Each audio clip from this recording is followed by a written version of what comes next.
Welcome back to your show. Colorado's 6th Congressional District includes the majority of the southern part of the Denver metro area, including cities like Littleton, Highlands Ranch, Centennial. For the last decade or so, it's been represented by Republican Tom Tancredo. With his decision to step aside, there's a spirited primary among four men looking to replace him, and they're here with us in our studio this morning. Wil Armstrong, Mike Coffman, Ted Harvey, Steve Ward, thank you all so much for coming on your show. Thank you.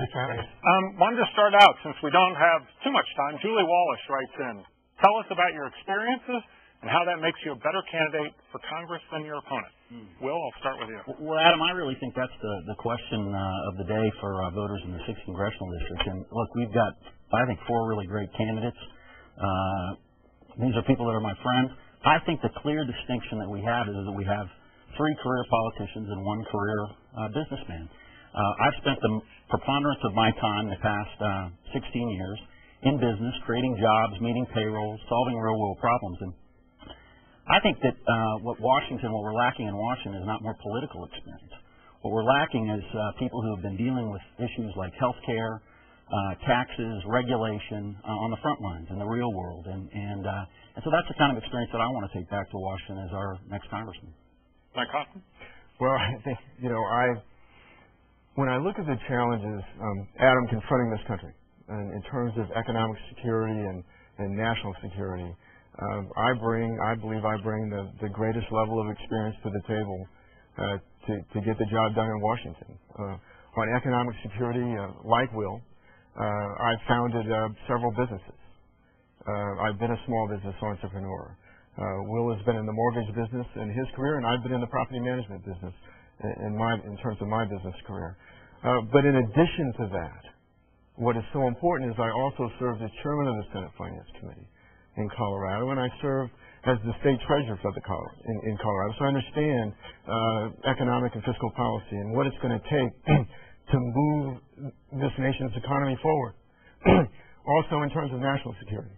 I served this nation in both the Army and the Marine Corps. Started out in the bottom as a private in the Army at 17, advanced to the rank of sergeant, second lieutenant to major in the United States Marine Corps, combat leader in the first Gulf War, recent service in Iraq, working with the Iraqi people to move their political process forward.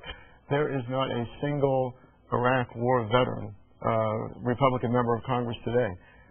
With my unique experience in having worked with the Iraqi people on their political process, I believe we can move this process forward faster than it's currently going in bringing a realistic understanding to the Congress and to whoever the president is, to the White House, in terms of what the challenges are on the ground, particularly the political challenges, as well as the security challenges in Iraq. So I think I bring some really unique experiences in state government, in business, and in the military to the Congress of the United States to move this process forward. I've got a solid track record as a fiscal conservative, the highest rating of any candidate running by the Colorado Union of Taxpayers in my term as a state senator.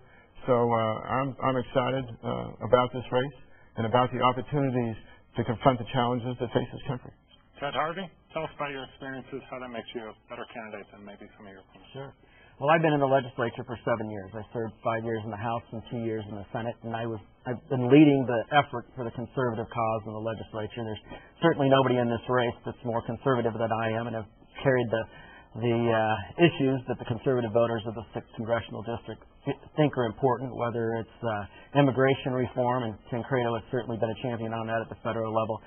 I'm the only one in this race that's ever carried an immigration bill, and only one that's ever passed an immigration bill. Whether it's life, I'm the only one that's carried an anti-abortion bill. Second Amendment, I'm the only one that's carried a Second Amendment bill. I have been leading the fight in the state legislature on the conservative issues that are important to people. I've also have a background in environmental policy and law. My concentration, my master's program is environmental policy and law. I've served on the Energy and Natural Resource Committee for the last 7 years in both the House and the Senate. I have more experience on energy policy than anybody in this race, and certainly energy policy is going to be one of the most important issues that the next Congress is going to be facing. You know, I'm not the son of a United States Senator. I didn't grow up in Washington, D.C. I grew up here in Colorado in the School of Hard Knocks. My father passed away when I was 6 years old, and then my mom, who was a widow, raised 3 kids under the age of 12, and all of us went to college, and 2 of us have our masters. I know what it's like to be on tough times. I know what the citizens of the 6th District are dealing with and what the citizens of the United States are dealing with. We're going through some tough times. And I think that my background and my experience is what is needed in Washington, D.C. to fight hard and give people the ability to achieve the American dream through hard work and individual responsibility and not looking to government. And right now we have too many people in Washington, D.C. that think that government is the answer to all of our problems, and certainly that's not the case. The individuals are the answer to most of our problems, and the free enterprise system this country is offering to the citizens of the state of Colorado and to this country, and we need to focus on that and remind people why America is great and why we have the ability to overcome everything that is coming at us right now.